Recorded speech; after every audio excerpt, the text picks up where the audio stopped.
Hello everyone, welcome to success with Rai academy. जैसा कि आपको पिछले डिस्कशन में बताया गया था कि इस चैनल पर हम एक बैंकिंग की सीरीज शुरू करेंगे जिसमें कि हम भारतीय बैंकिंग के इतिहास से लेकर अभी तक बैंकिंग के जो टर्म्स हैं या फिर जो अभी बैंकिंग सिस्टम का हाल है, किस तरीके से दो बैंकों का निजीकरण करने की बात चल रही है, इन सभी बिंदुओं को हम ये जो बैंकिंग की सीरीज स्टार्ट कर रहे हैं इसमें डिस्कस करते हुए चलेंगे।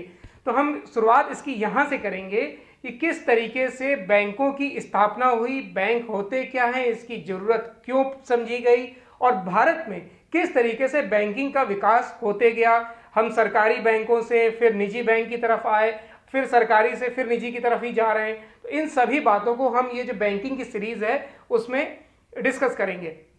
होता क्या है कि देखिए, जब IBPS की वैकेंसी आती है तो स्टूडेंट का रुझान बैंकिंग की तरफ चला जाता है। देखिए, कुछ स्टूडेंट होते हैं जो फोकस करते हैं कि मुझे सिर्फ बैंकिंग की प्रिपरेशन करनी है, लेकिन कुछ स्टूडेंट ऐसे होते हैं जब SSC के फॉर्म आएंगे तो SSC के फॉर्म भर देंगे, बैंकिंग के फॉर्म आएंगे बैंकिंग के भर देंगे।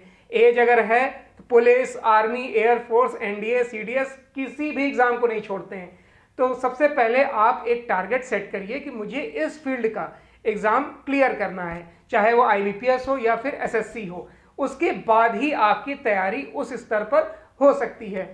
तो सबसे पहले अब जो ये सीरीज चल रही है वो बैंकिंग के लिए नहीं है, बैंकिंग के लिए तो स्टूडेंट के लिए है ही, लेकिन इसमें SSC के स्टूडेंट को भी काफ़ी फायदा इसलिए मिलेगा क्योंकि कई बार ऐसा क्वेश्चन पूछा गया है कि पहला भारतीय बैंक कौन सा था, पहला भारतीयों द्वारा संचालित बैंक कौन सा था, पहला भारतीय कमर्शियल बैंक कौन सा था, भारतीय पूंजी से शुरू होने वाला पहला बैंक कौन सा था, और भारतीय रिजर्व बैंक के पहले गवर्नर कौन थे। तो ऐसे क्वेश्चन जो होते हैं वो SSC में भी कहीं ना कहीं कई बार पूछे गए हैं। तो हम इसलिए इस टॉपिक को लेकर आए हैं कि जो बैंकिंग के एग्जाम अभी मेंस या प्री वाले होने वाले हैं उसमें आप इस टॉपिक को पूरी तरीके से कवर कर लें।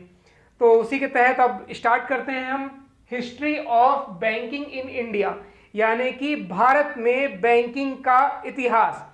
तो सबसे पहले आपको ये पता होगा कि जब आप पुरानी मूवीज़ देखते होंगे या खासतौर पर आपने मदर इंडिया अगर मूवी देखी होगी तो उसमें आपने देखा होगा कि एक साहूकार प्रणाली होती थी। लोगों को जब पैसे की ज़रूरत होती थी तो वो बैंक तो या तो थे या फिर जिन बैंकों के बारे में लोगों को ज़्यादा नॉलेज नहीं थी, तो लोग साहूकारों के पास जाना इसलिए पसंद करते थे क्योंकि तुरंत पैसे मिल जाते थे। अब उसमें क्या होता था कि लोगों को जानकारी होती नहीं थी, बहुत अपनी संपत्ति को गिरवी रख देते थे और बहुत ज़्यादा ब्याज पर वो पैसे साहूकारों से लेते थे। तो ये एक सिस्टम चला आ रहा था। उस सिस्टम को दूर करने के लिए ही जब ब्रिटिश उपनिवेश यहाँ पर आया, आप कह सकते हैं ब्रिटिश ईस्ट इंडिया कंपनी की यहाँ स्थापना हुई, तो उन्होंने महसूस किया कि भारतीय जो उद्योग है या भारत में जो हम उद्योग कर रहे हैं उसके परिचालन के लिए, उसके आर्थिक परिचालन के लिए हमें एक बैंकिंग सिस्टम की ज़रूरत होगी जहां हम अपने पैसे का लेन देन कर सकें। इसलिए ही ब्रिटिशों ने इस तरफ ध्यान दिया कि क्यों ना भारत में एक बैंकिंग सिस्टम की स्थापना की जाए। तो उसके तहत ही सबसे पहले 1770 में बैंक ऑफ हिंदुस्तान की स्थापना की गई, बैंक ऑफ हिंदुस्तान की स्थापना की गई। हालांकि ये जो पूरा टॉपिक चल रहा है हम इसको 3 काल में बांट सकते हैं। पहला काल होगा हमारा आजादी से पहले का काल, आजादी से पहले का काल। दूसरा जो होगा हमारा 1947 से 1991 तक का काल, और तीसरा होगा हमारा 1991 से अब तक का काल। तो इन 3 खंडों में जो बैंकिंग सिस्टम विभाजित किया है हमने, उसके तहत हम इसका अध्ययन करेंगे। तो 1770 में बैंक ऑफ हिंदुस्तान की स्थापना की गई, और यह जो स्थापना की गई अलेक्जेंडर एंड कंपनी द्वारा इसकी स्थापना की गई। अब जब इसकी स्थापना की गई तो लोगों को पहले तो समझ में नहीं आया बैंकिंग सिस्टम, क्योंकि भारत में बैंकिंग सिस्टम था नहीं। उसके बाद जब धीरे धीरे लोगों को समझ में आया कि अच्छा इसमें पैसे हम जमा करेंगे, वो जमा भी कर सकते हैं, निकाल भी सकते हैं, इस पर ब्याज भी मिल सकता है, ये सब बातें लेकिन लोगों ने इस पर ज़्यादा रुझान नहीं दिखाया। अब जब किसी चीज़ में ज़्यादा रुझान नहीं दिखाया जाएगा तो जाहिर सी बात है वो चीज़ प्रचलन में कम आएगी और धीरे धीरे वो बंद हो जाएगी। तो यही हाल बैंक ऑफ हिंदुस्तान का हुआ जो 1832 में बंद हो गया। जो बैंक ऑफ हिंदुस्तान है वो 1832 में बंद कर दिया गया। अब जब इसको बंद कर दिया गया तो परिचालन पूरी तरीके से बैंकिंग सिस्टम का ध्वस्त हो गया, या फिर से हम वहीं पर आ गए, यानी कि भारतीय बैंकिंग वहीं पर आकर खड़ी हो गई। लेकिन आपको पता होगा कि अब भारत में, देखिए मैप के द्वारा समझते हैं,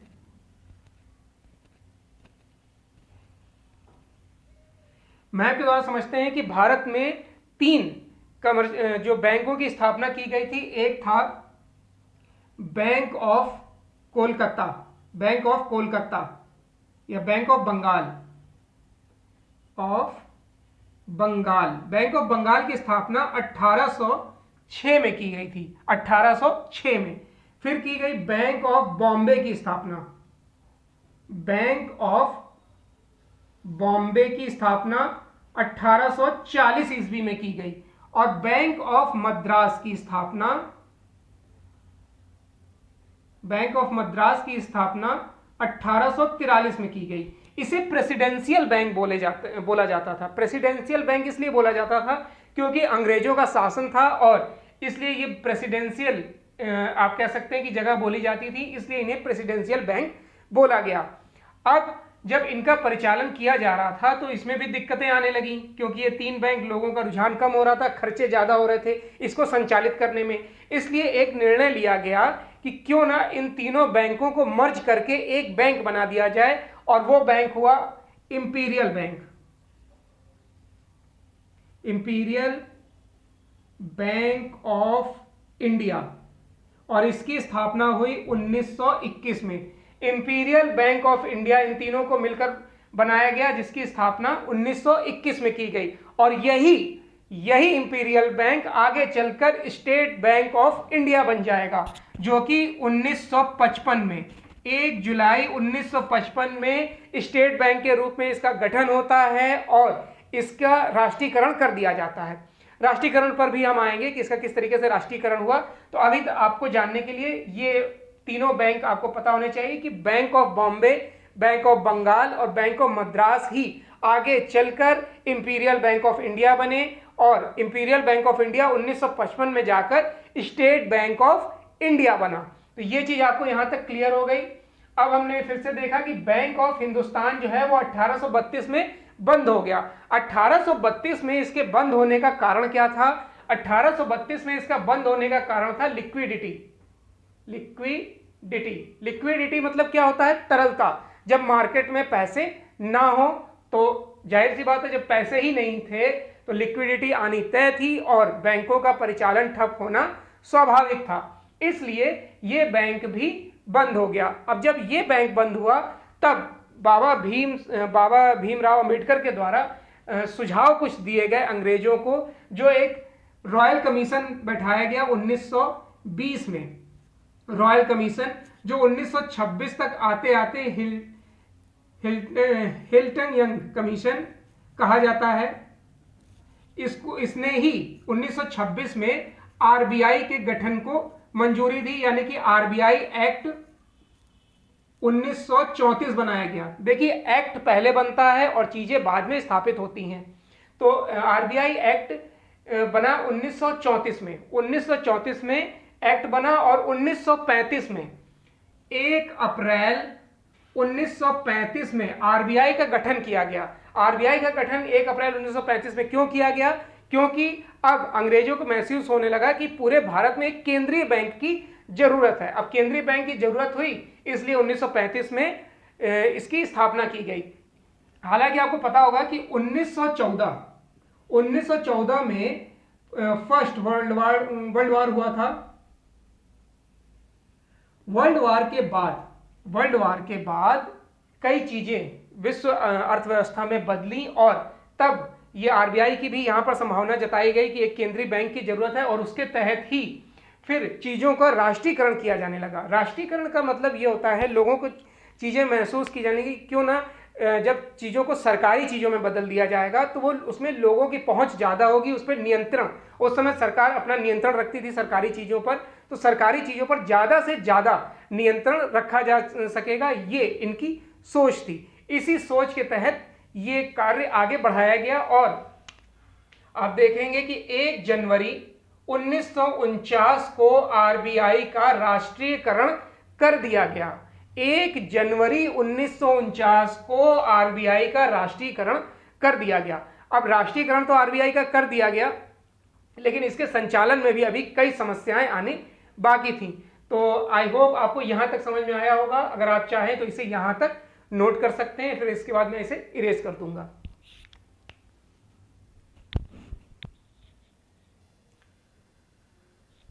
तो हम राष्ट्रीयकरण तक पहुंच चुके थे। तो आपको यह भी पता होना चाहिए कि राष्ट्रीयकरण बाद में 2 चरणों में और बैंकों का किया गया, 1969 में और 1980 में, वो अभी हम आगे देखेंगे। लेकिन इसके बाद ये पता होना चाहिए कि जो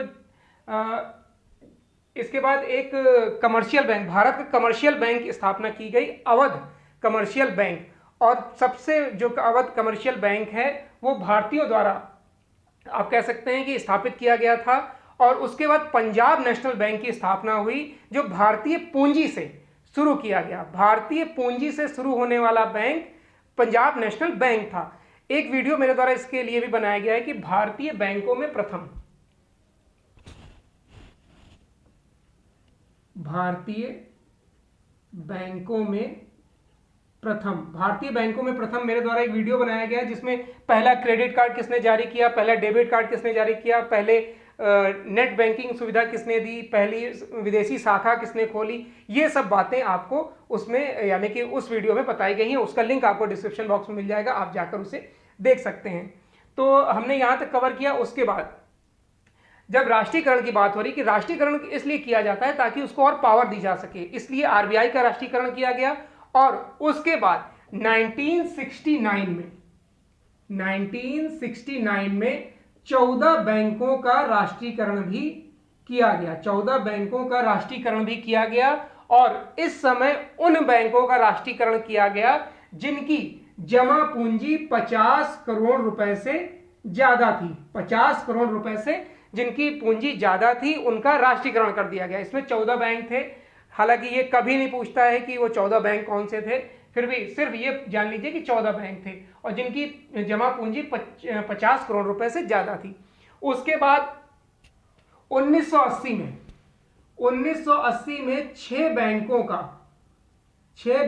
का और राष्ट्रीयकरण किया गया जिनकी जमा पूंजी 200 करोड़ रुपए से ज्यादा थी। 1980 में 6 बैंकों का और राष्ट्रीयकरण किया गया जिनकी जमा पूंजी 200 करोड़ रुपए से ज्यादा थी। अब इसके बाद यह भी आपको पता होना चाहिए कि वो 6 बैंक कौन से थे। तो 6 बैंक आप नेट पे देख सकते हैं। हालांकि 1991 के बाद जब नरसिम्हा राव की गवर्नमेंट बनी और मनमोहन सिंह वित्त मंत्री थे, तो कई उदारवादी नीतियां अपनाई गई, प्राइवेट सेक्टर को बढ़ावा दिया गया, आरबीआई द्वारा नए लाइसेंस जारी किए गए और उसी लाइसेंस के तहत ही 10 प्राइवेट बैंकों की स्थापना होती है। वो जो 10 बैंक स्थापित होते हैं उसमें ही आईसीआईसीआई, फिर एचडीएफसी, उसके बाद एक्सिस बैंक जो पहले यूटीआई बैंक था, इसके अलावा कई ऐसे बैंक जो प्राइवेट सेक्टर के बैंक थे एचडीएफसी के साथ ही, और भी स्थापना उन बैंकों की गई जो आप नेट पर देख सकते हैं। हालांकि जो बैंकों का राष्ट्रीयकरण किया गया था उसमें कुछ मतभेद भी थे। कुछ लोग ये मान रहे थे कि इसको यानी कि जो इंदिरा गांधी की सरकार थी उन्होंने अपने लाभ के लिए इसको सरकारी किया है, जो कि कहीं ना कहीं सही नहीं था। और ये एम नरसिम्हन की जो समिति की रिपोर्ट आई थी उसके तहत हुआ था।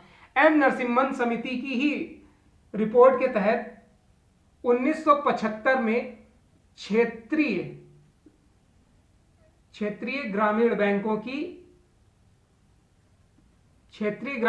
की स्थापना की गई। यानी कि अब ये महसूस किया जाने लगा कि जब हम बैंकिंग सेक्टर में जो आगे बढ़ तो रहे हैं, लेकिन कहीं ना कहीं ग्रामीण इलाका हमारा पीछे छूटता जा रहा है। अब ये जो ग्रामीण इलाका पीछे छूटता जा रहा था उसको कवर कैसे किया जाए, तो उसके लिए ही एम नरसिम्हन की अध्यक्षता में समिति बैठाई गई और समिति ने ये सुझाव दिए कि हमें क्षेत्रीय ग्रामीण बैंकों की तरफ बढ़ना चाहिए। क्षेत्रीय ग्रामीण बैंक जिनकी शाखाएं ग्रामीण इलाकों में होती थी। बहरहाल आज ऐसा नहीं, आज बहुत कम ऐसा रह गया है, लेकिन क्षेत्रीय ग्रामीण बैंकों की स्थापना की गई।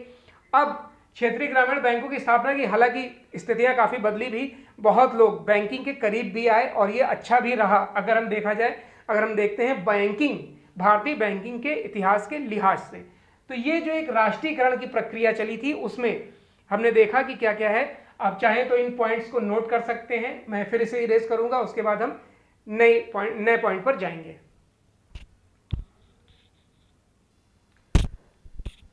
तो हम रीजनल रूरल बैंक तक आ गए थे। उसके बाद जो बैंकिंग हिस्ट्री में कौन से बैंक किस क्षेत्र में आते हैं और वो बैंक कौन कौन से होते हैं, यानी कि जो अधिसूचना या कह सकते हैं कि गैर अनुसूचित और अनुसूचित दो वर्गों में विभाजित किया गया है, उसको हम इसमें देखेंगे कि वर्तमान में भारतीय बैंकों को अनुसूचित यानी कि शेड्यूल और गैर अनुसूचित यानी कि नॉन शेड्यूल बैंकों में विभाजित किया गया है।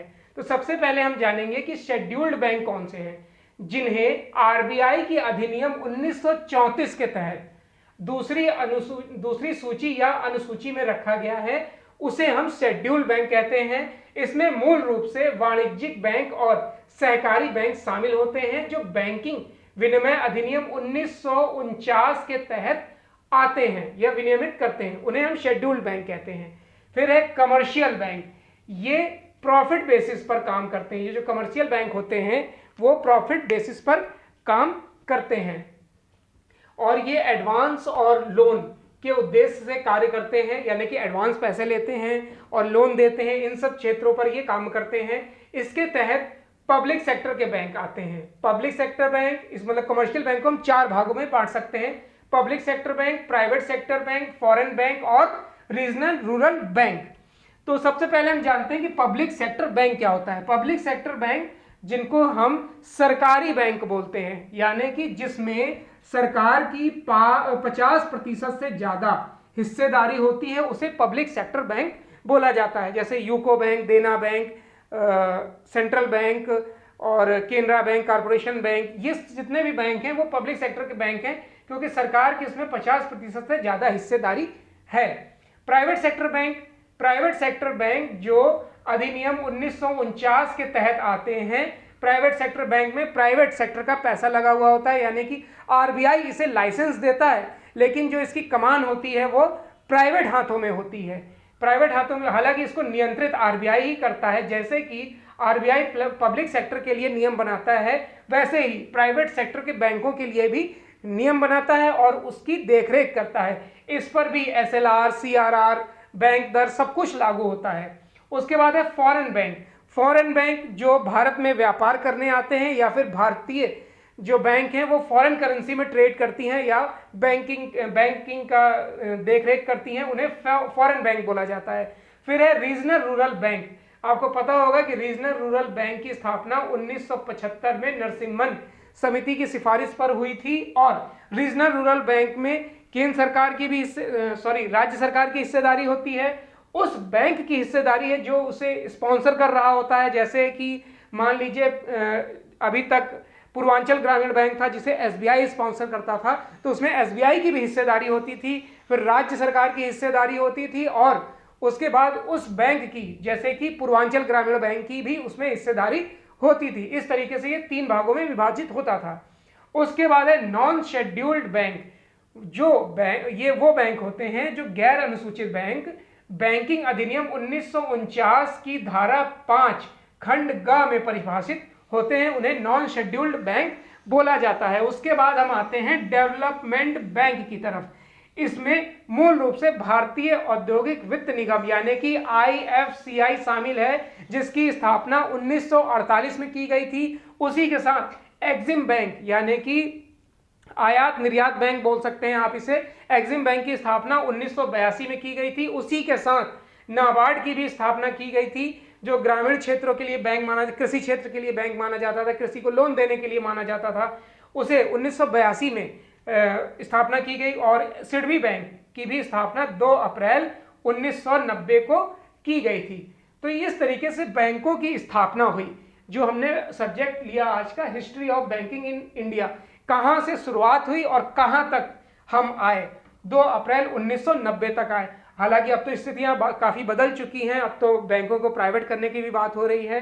जैसा कि बजट 2020 में बताया गया था कि 2 बैंकों को प्राइवेट किया जाएगा। पहला बैंक जो सबसे टॉप में है प्राइवेट आने में, सीबीआई यानी कि सेंट्रल बैंक ऑफ इंडिया, और दूसरा है इंडियन ओवरसीज बैंक या फिर बैंक ऑफ इंडिया। इन दोनों में से किसी एक बैंक को, और मतलब इन तीनों में से किसी 2 बैंक को प्राइवेट किया जाएगा, यानी कि इसकी हिस्सेदारी सरकार बेच देगी। और जाहिर सी बात है, जब अपनी हिस्सेदारी बेच देगी तो ये प्राइवेट हो जाएंगे। तो आपने आज के वीडियो में पहली बैंक से लेकर जो अभी की स्थिति है वहां तक पढ़ लिया है। इसके बाद का जो हम यानी कि क्लास 2 लेंगे, जो दूसरी क्लास हमारी होगी, उसमें हम आरबीआई के इतिहास, आरबीआई के कार्य, आरबीआई किस तरीके से संचालित करता है दूसरे बैंकों को, आरबीआई के पूरे इतिहास को उस वीडियो में डिस्कस करेंगे। उस वीडियो को देखने के बाद आपसे आरबीआई का कोई भी क्वेश्चन गलत नहीं होगा, इसलिए उस वीडियो को भी देखिएगा पूरा। और इसके अलावा भी मैंने जो एक वीडियो बनाया है कि भारतीय बैंकों में प्रथम, उसका लिंक आपको डिस्क्रिप्शन बॉक्स में मिल जाएगा, आपसे जरूर देखिएगा। हाँ, और ये आज का वीडियो आपको कैसा लगा ये आप कमेंट बॉक्स के माध्यम से जरूर बताइएगा। अगर आपको वीडियो अच्छा लगा हो तो लाइक और शेयर जरूर कर दीजिएगा। वीडियो देखने के लिए धन्यवाद।